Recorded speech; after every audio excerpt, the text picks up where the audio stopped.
もしあなたのクロールが苦しいと感じているなら、それはあなたが無意識にたった一つの相手と戦ってしまっているからかもしれません。その相手とは水の抵抗です。この動画では水と戦うのではなく、水と一体になるための新時代の美クロール、そのためのたった3つの法則を今日あなただけにお伝えしていきます。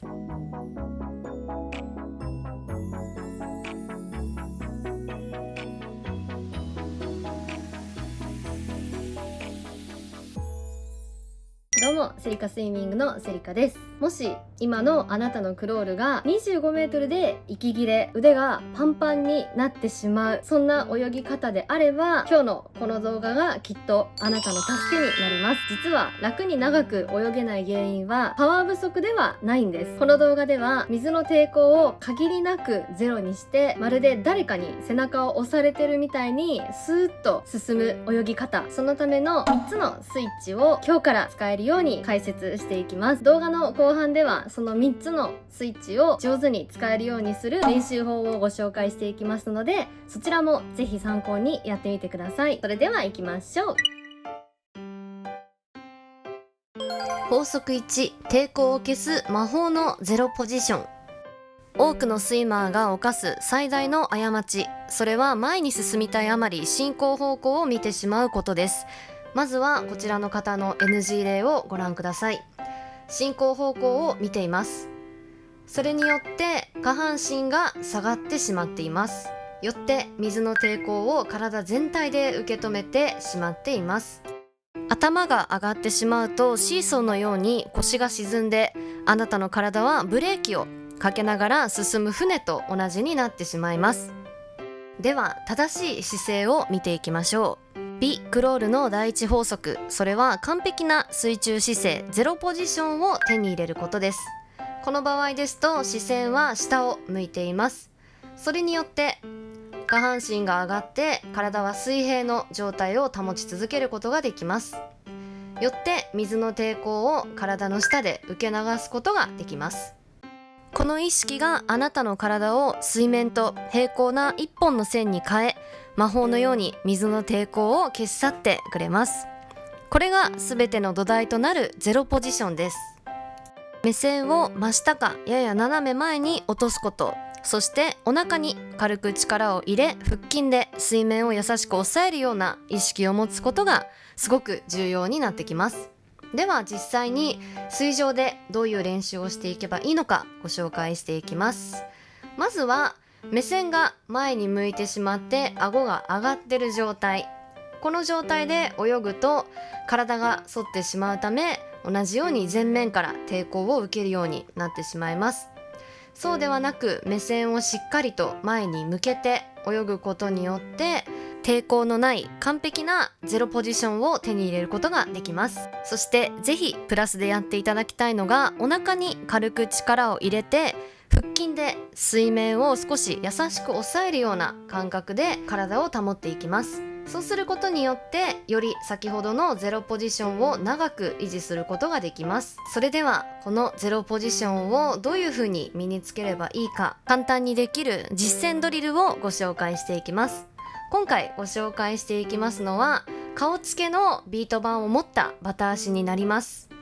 先ほどご紹介した視線と腹筋の使い方をそのまま意識してやっていきます。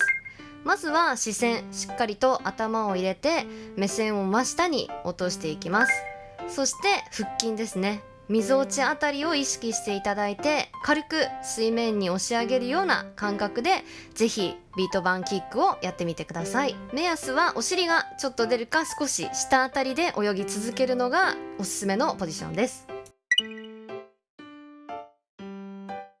法則2、抵抗ゼロで空気を吸う波紋の呼吸法。まずはこちらの方の NG 例をご覧ください。こちらの方は息継ぎをするときに顔を頑張って上に上げているのがわかるかなと思います。このように息継ぎの際に毎回顔が上がってしまうことによって下半身がどんどん下がってしまいます。こちらが息継ぎをしている時の頭の角度です。かなり水面から離れていますし、頭が立っている状態です。力任せのクロールでは顔を水上に持ち上げて呼吸をしています。これが姿勢を崩して失速する最大の原因になっています。第2法則ではクロール最大の抵抗源である呼吸を制することが大事になってきます。ビクロールでは顔は上げません。体を静かに回転させていきます。するとあなたの頭の周りには船の進む時と同じように水面が少しくぼんだ魔法のポケットが生まれてきます。そのポケットに向かって口を少し開くだけです。息は勝手に入ってきます。これが抵抗を生まない波紋の呼吸法になっています。水と戦うのではなくて、水が作った道を借りるようなイメージでぜひ息継ぎをしてみてください。では陸上で動きを見ていきます。まずは NG 例である顔が上がってしまう息継ぎですね。この体勢に入ってしまうと魔法のポケットは出てこないです。正しい動きがこちらになっております。体のローリングを使って息継ぎを行っていきます。できるだけ静かに回転をかけてみてください。その際、体はまっすぐ先ほどの姿勢を保って行っていきます。では今回の実践ドリルをご紹介していきます。今回ご紹介するのはこちらの気をつけ片手クロールになっております。まずやっていただきたいのが、静かに回転をするというところから意識してやってみてください。こちら片手気をつけにすることによって回転が少し難しくなっております。そして息継ぎする時の水中からの視線がこんな感じになっております。少し見にくいですけど、水面がギリギリ口元を避けてくれています。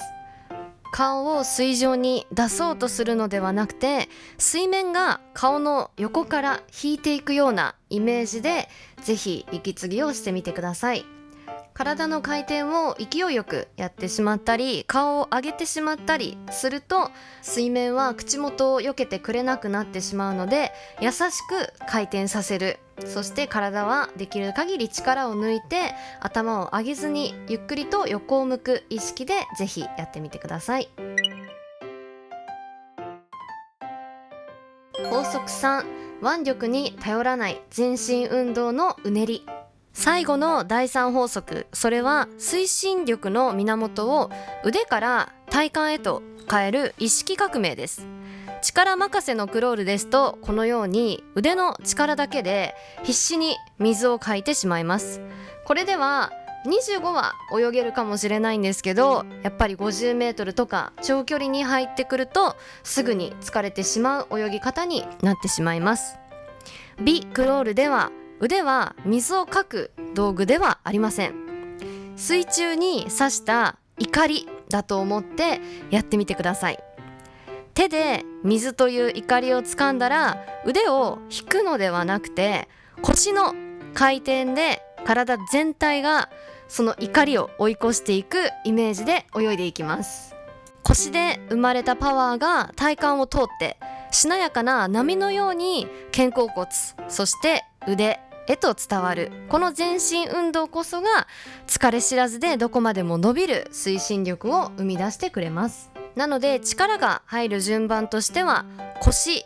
体幹、肩、腕の順番で入っていきます。では実際に陸上で動きを見ていきます。こちらが NG の例です。体の回転なしで腕だけで頑張って進んでいる状態のクロールです。では正しいクロールですと、腰からまず腕を回転させていきます。この動きの流れで手まで全体を使って腕を回していきます。こうすることによって腕の疲れなしで体全体でうねりを作って泳ぐことができます。ではこちらの法則を手に入れるための実践ドリルご紹介していきます。今回ご紹介するのはこちらのローリングで前に進んでいく練習になります。こちらの練習、一見するとただ体を左右に傾けて進んでるだけのように見えるんですけど、ぜひ皆さんやっていただくときには意識としてローリングかけながら肩も回ってるイメージでこちらの練習をやってみてください。そしてこちらの練習に徐々に体が慣れてきたら、次は腕も回していきます。ここから徐々に腕力に頼らない全身運動の意識を持って行っていきます。先ほどの陸上練習でも少しやったように、腕全体は脱力をしていきます。腰の回転だけで進むイメージでぜひやってみてください。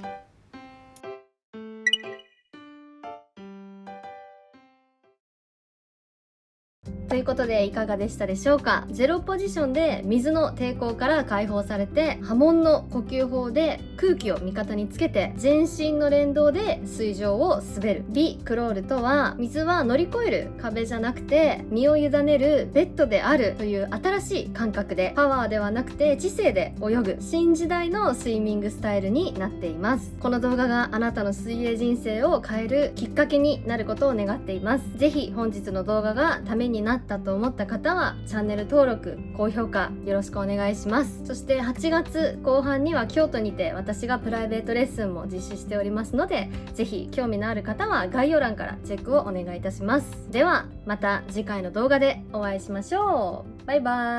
ーイ。